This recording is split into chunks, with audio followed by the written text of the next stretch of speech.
You ever get the feeling there are some things in this world that, well, that we're just not supposed to know? You know, secrets that are locked away, stories whispered in the dark, and questions that have no easy answers. But what if you found the key?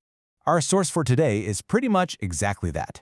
It's an Encyclopedia of Secrets, and it's called, get this, Do Not Open. But come on, you and I both know that a warning like that is basically just an invitation, right? So yeah, let's go ahead and break the rules together. So here's the thing. You don't just read this book from front to back. Nope. The creators actually designed it to be a kind of magical mystery tour, where every single topic has a hidden link to another one, creating this amazing web of unexpected connections. And that is exactly what we're going to do. We're going to pick just one of those threads and follow it wherever it leads, from one strange story to the next, just to see how all these secrets are connected. Ready for this? Okay, let's dive right in. Our journey begins with a really simple but powerful idea. You can't always believe your eyes. Our first thread starts with all the things people have faked. And, yeah, all the things we've completely fallen for. I mean, people have been pulling off some incredible hoaxes for centuries.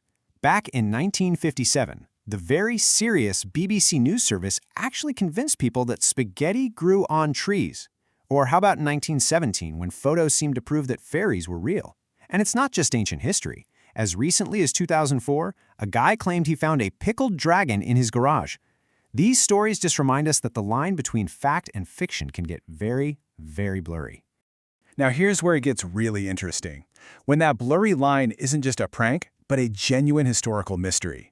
This is where our thread takes its first big turn, leading us from a simple hoax to a story of a lost soul. So picture this. It's 1918, and Russia's royal family is executed.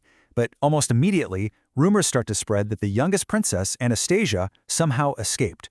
For decades, a woman named Anna Anderson just captivated the world by claiming to be her. She had supporters, she had doubters, but nobody could prove it either way. The story was just so powerful, people wanted to believe it was true. Then, science finally stepped in.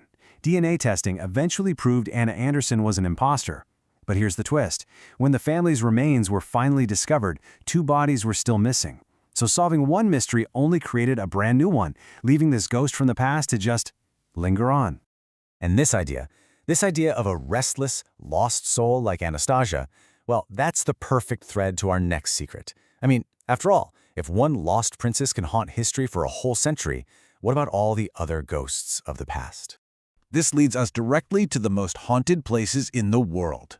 We're talking about the Tower of London, where they say the headless ghost of Queen Anne Boleyn still walks, all the way to ancient castles in Romania. These are places where history was so traumatic, some believe the spirits of the past simply never left. So we've gone from hoaxes to historical ghosts, but from these spirits of the past, our thread is now going to pull us towards visitors from somewhere else entirely, from way beyond our world. For decades, people all over the world have reported seeing strange things in the sky, and the descriptions are often eerily similar. Mysterious disks, flashing lights, objects with shiny surfaces, moving in ways that just defy physics. So, are they secret military craft, or are we not alone? Some of the evidence is pretty compelling, like this photo from 1965. But the stories that come with them, oh, they get even stranger. The man who took this picture claimed he'd been in telepathic contact with aliens his whole life, and that they told him to be there to take their picture. The mystery just gets deeper and deeper. But here's where the thread gets really weird. Some people who witness a UFO soon get a visit from these shadowy figures in crisp black suits who seem to know everything about them and who have one simple demand: forget what you saw. They are, of course, the men in black. But who or what are they? The theories are pretty chilling. Are they secret government agents trying to cover up some advanced military tech?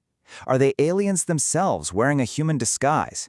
Or are they just a symptom of stress, a fantasy born from a shocking experience? Nobody knows for sure. The men in black represent a secret, shadowy force watching from the fringes. But our thread is about to take its final and perhaps most startling twist. What if there's another kind of watcher, one that isn't hiding at all? So the men in black might be a myth, a conspiracy theory. But does that really mean no one is watching you?